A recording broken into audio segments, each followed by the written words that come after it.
ripoti yenu ya utoaji wa mikopo, jinsi ambavyo mmezingatia kwa kiasi kikubwa kile ambacho mtu mwenye ulemavu alichoomba mmempa. Lakini na mimi niwapongeze wenzangu watu wenye ulemavu wa hapa Meru, mmejitahidi sana, mmefanya kazi kwa moyo, mmerejesha, wengi mmemaliza kwenye ripoti mlionayo. Hongereni sana.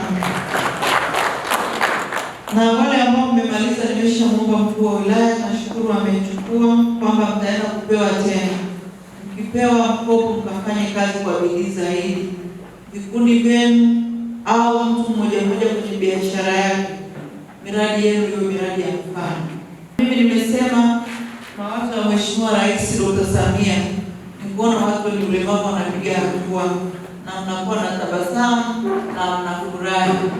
Kwa hiyo sisi wasaidizi wake tuko tayari kuendelea kushirikiana na nyinyi, kuwasaidia kuona fursa hii ambayo imekuja, namna ambavyo inaweza kuwakwamua kiuchumi. Na mimi binafsi ninayo imani watu wenye ulemavu wana uwezo mkubwa sana.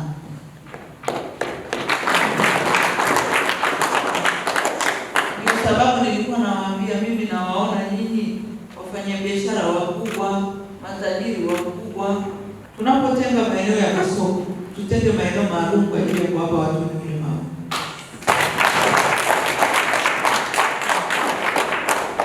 Mheshimiwa Rais chache zilizopita alizindua soko la Kariakoo nzuri la kisasa ambalo amejenga kwa fedha nyingi. Kwa moyo wake wa utu na upendo, mle ndani ya Kariakoo ametenga maeneo kabisa, yako maeneo watu wenye ulemavu wamepewa, na ni soko jipya nzuri. Na masoko mengine makubwa bado tunaendelea kuona namna ambavyo tunaweza kutenga fursa kwa ajili ya watu wenye ngapi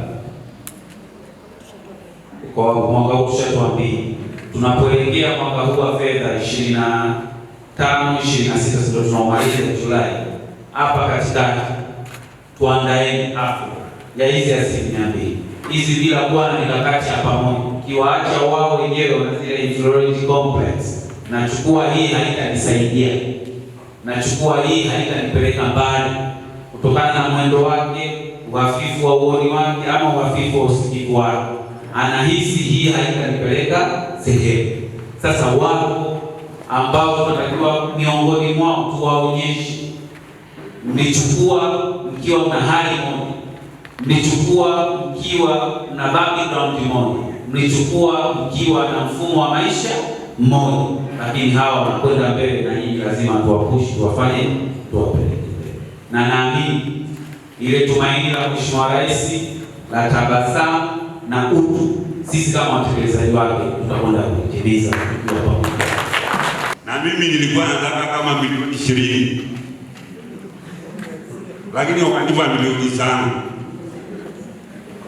Nikasema sasa hii milioni 5 nitafanya nini? Lakini nikapokea tu. Yuko upande. Nimefanya nayo kazi. Sasa hivi nimebakiza kulipa kama 417,000 katika mkopo wa milioni 5.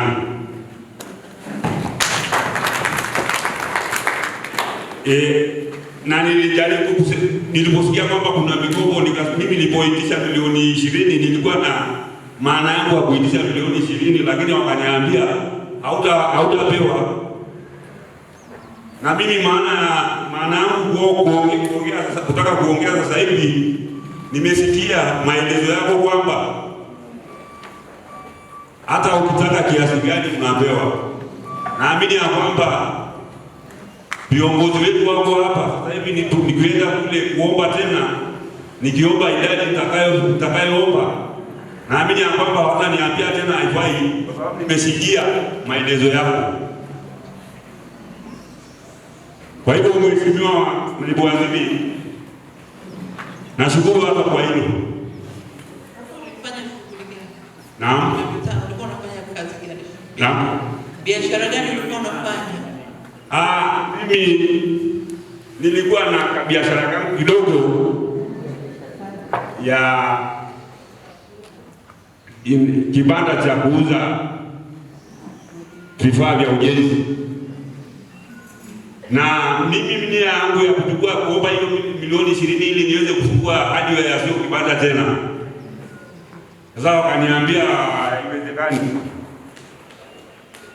Kwa hivyo ndio maana nikapenda leo niongee na wale wa viongozi wetu wasikie, manake nasikia wako hapa. Bila shaka wako hapa.